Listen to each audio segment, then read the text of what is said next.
Esta é a lição bíblica semanal, preparada pelos membros da Igreja da Ciência Cristã Independente de Plainfield, Nova Jersey, Estados Unidos da América.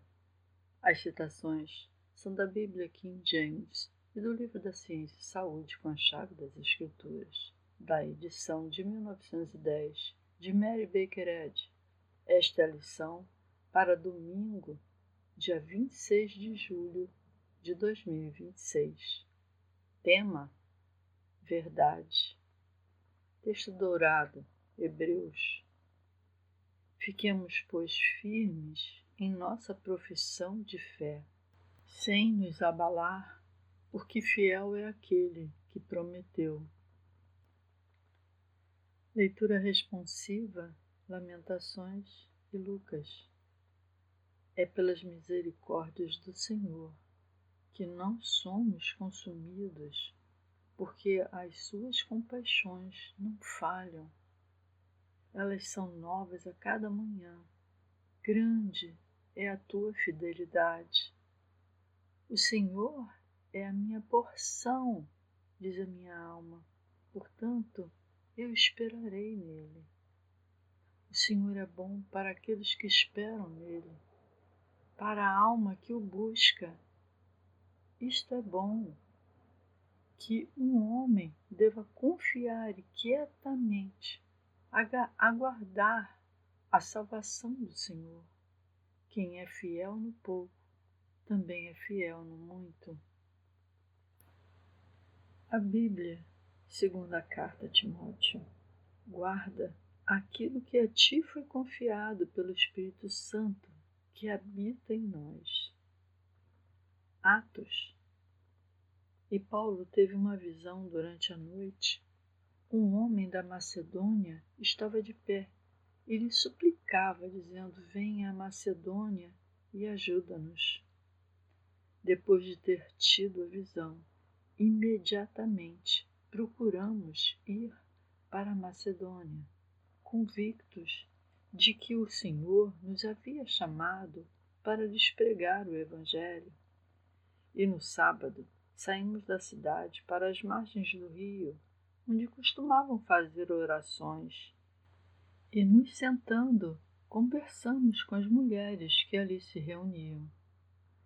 E uma certa mulher chamada Lídia, vendedora de púrpura, da cidade de Tiatira, temente a Deus, nos ouvia, e o Senhor lhe abriu o coração para que prestasse atenção às coisas que Paulo dizia. Depois de ser batizada, ela e sua família nos rogou, dizendo: se vocês me considerarem fiel ao Senhor, entrem na minha casa e fiquem lá. E ela nos constrangeu. Segunda carta a Timóteo.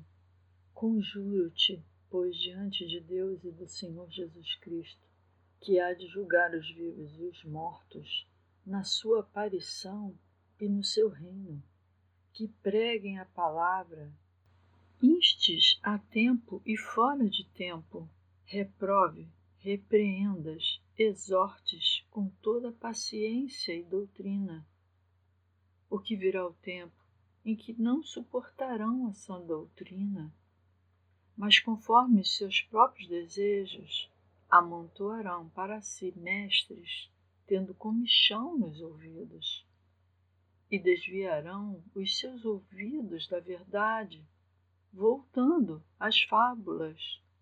Tu, porém, vigiai em todas as coisas. Combati o bom combate, terminei o meu curso, mantive a fé. Desde agora, a coroa da justiça me está guardada, a qual o Senhor, o justo juiz, me dará naquele dia, e não somente a mim, mas também a todos os que amam a sua aparição. Mateus. E Jesus disse a eles: porque o reino do céu é como um homem que, ao viajar para uma terra distante, chamou os seus próprios servos e entregou-lhes os seus bens.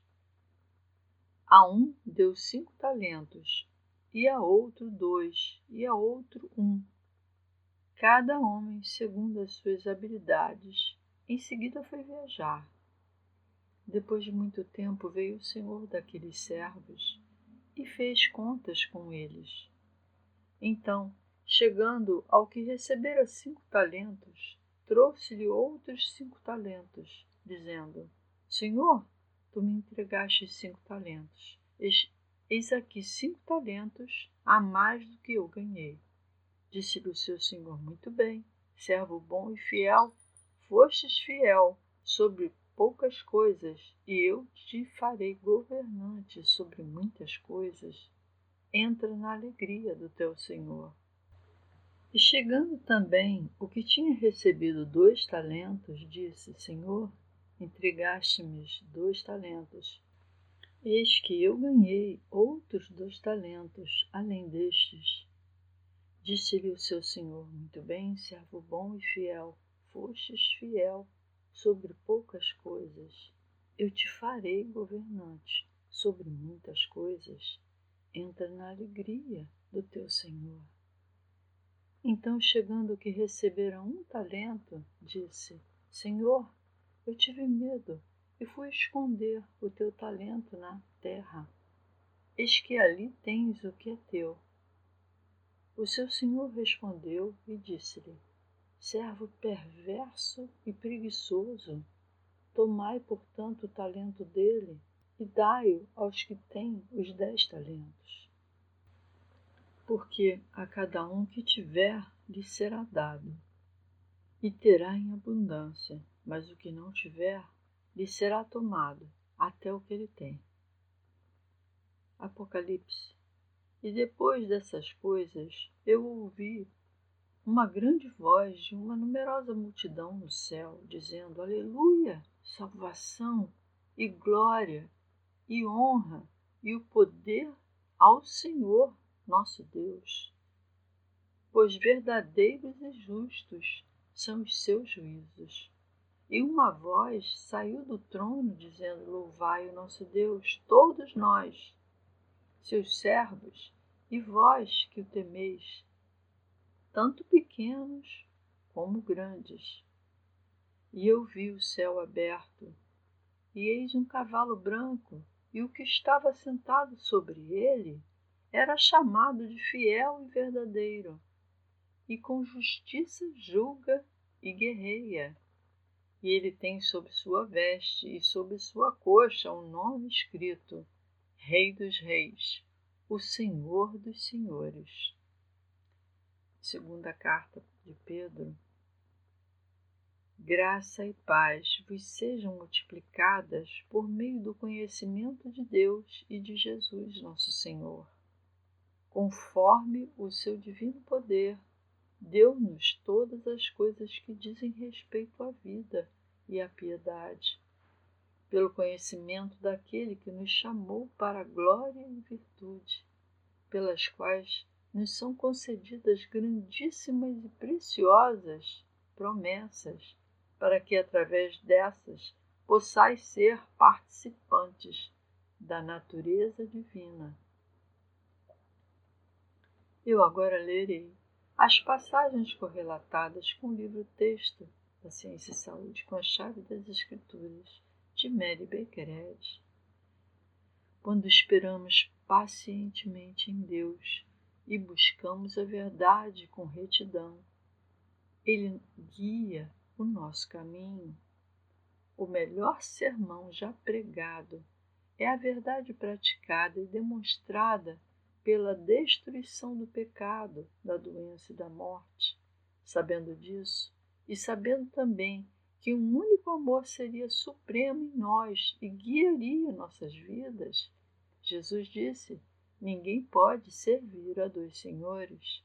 Não podemos construir com segurança sobre fundamentos falsos. A verdade cria uma nova criatura, na qual as coisas antigas desaparecem e tudo se faz novo. Paixões, egoísmo, desejos ilusórios, ódio, medo, toda sensualidade cedem lugar à espiritualidade e à superabundância do ser. Está do lado de Deus, o bem. O princípio divino da cura é comprovado pela experiência pessoal de cada buscador sincero da verdade. Seu propósito é bom e sua prática é mais segura e eficaz do que qualquer outro método sanitário. O pensamento cristão imparcial é o que mais rapidamente é tocado pela verdade e convencido dela. Quando passamos a ter mais fé na verdade do ser do que no erro, mais fé no espírito do que na matéria, mais fé na vida do que na morte, mais fé em Deus do que no homem, então nenhuma suposição material pode nos impedir de curar os enfermos e destruir o erro.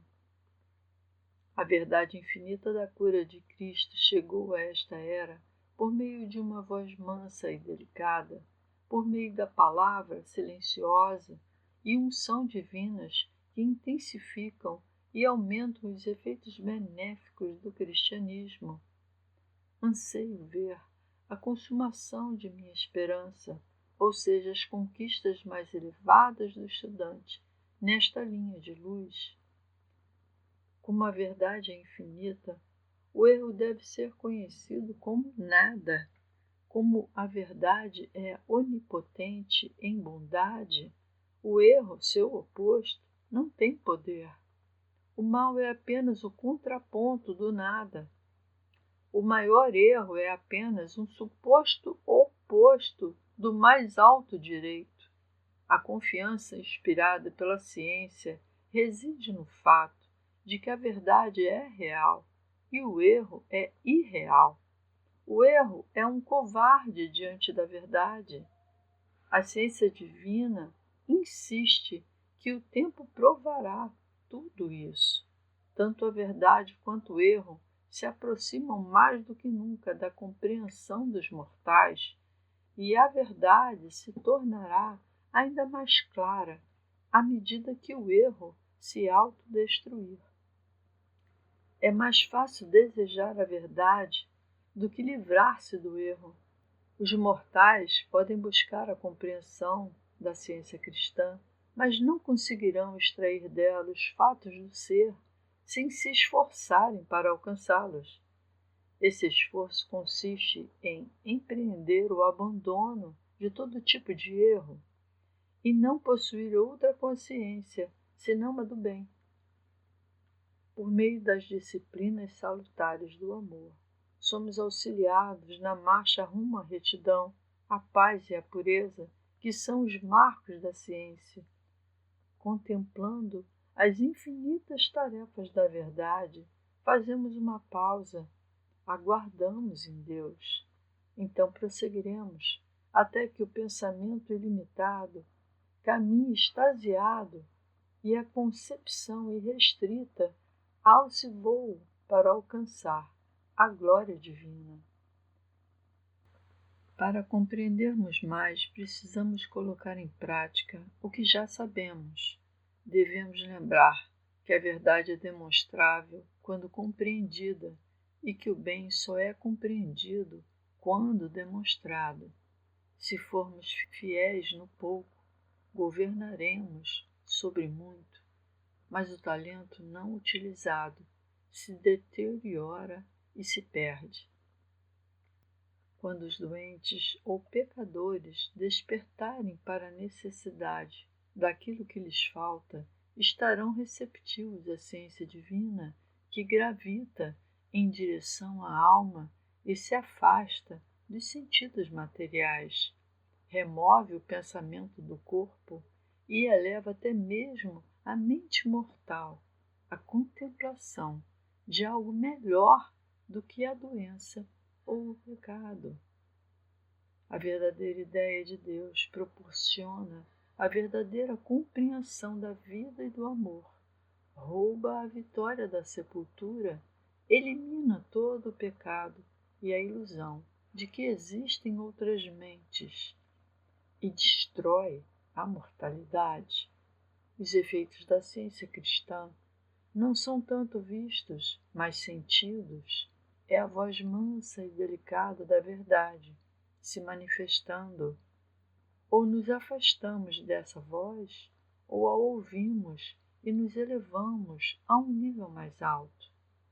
Na ciência cristã, a negação da verdade é fatal, enquanto o reconhecimento justo da verdade, do que ela fez por nós, é uma ajuda eficaz. Se o orgulho, a superstição ou qualquer outro erro impedir o reconhecimento honesto dos benefícios recebidos, isso será um obstáculo à recuperação do enfermo e ao sucesso do estudante.